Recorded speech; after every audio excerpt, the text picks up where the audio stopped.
Hello guys, সবাই কেমন আছেন? আশা করি সবাই ভীষণ ভালো আছেন। তো আজ আমি বানাচ্ছি একদম দোকানের মতো ডালপুরি। আসলে ব্যাপারটা হচ্ছে, এটা ডালপুরি বলতে বুট ডালের যে স্টাফিংটা সেটা থাকবে, আর আটার বদলে চাল গুঁড়ি থাকবে।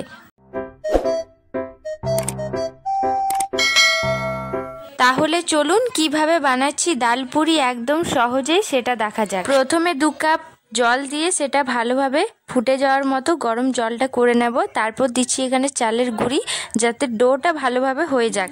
আপনারা সবাই জানো পিঠে বানাতে, তো সেইভাবে এটা কিন্তু করে নাও। এটা গরম থাকতে থাকতে এটা কিন্তু একটা খুন্তি দিয়ে ভালোভাবে নাড়াতে হবে জিনিসটাকে, যাতে একটা ডো চলে আসুক। তারপরে এই যে গরম থাকতে থাকতে এটা একটা মেখে নেব।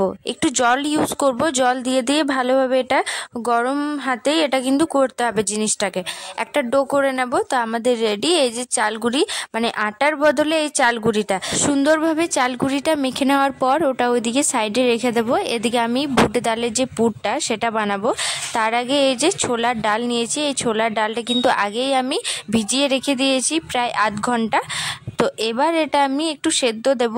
এই সেদ্ধ বসিয়ে হালকা মিডিয়াম, মানে হাফটা যদি বয়েল হয়ে যায়, তারপর ওটা আমি নামিয়ে নেব।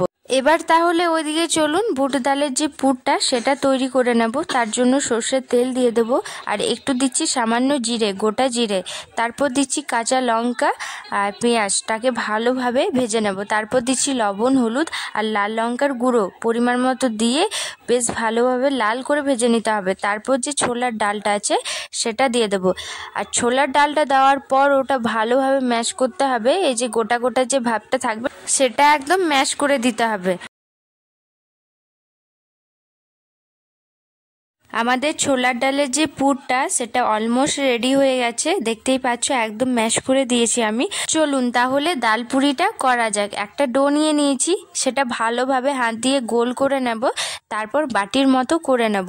এই জিনিসটা সবাই ভুল করে থাকে, যে মানে ভেতরে যে স্টাফিংটা সেটা কিন্তু বেরিয়ে যায়, কিন্তু এইভাবে করলে একদম বেরোবে না। এই যে বাটির মতো করে নিয়ে এখানে স্টাফিংটা সেটা দিয়ে দেবো। 1 চামচ দেবো, বেশিটা দেবো না, যাতে বেরিয়ে না যায়। দেওয়ার পর এটা ভালোভাবে চাপ দিতে হবে যাতে ভেতরে যে ঢুকে যায়। তারপর এটা হালকা হালকা করে মুড়ে নেব। তারপর আবারও ভালোভাবে গোল করে নেব। তারপর হাতের সাহায্যে এটা আমি মানে লুচির মতো করে নেব। এটা আমি একদমই বেলবো না, হাতের সাহায্যে চাপ দিতেই থাকবো যতক্ষণ না এটা মানে বড় হবে। তো এইভাবে করলে একদম ইডলির মতো জিনিসটা দেখতে হবে, কিন্তু একদমই নয়।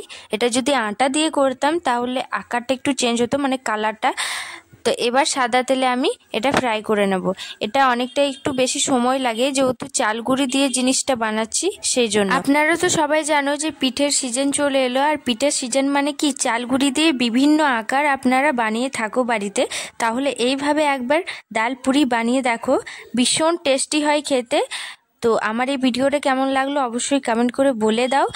তো বাই, রাধে রাধে। আর লাইক, শেয়ার, কমেন্ট করো। আমার শর্ট ভিডিও দেখতে কার কার ভালো লাগে সেটাও কমেন্ট করে জানাও। দেখি কে কে আমার শর্ট ভিডিও দেখ।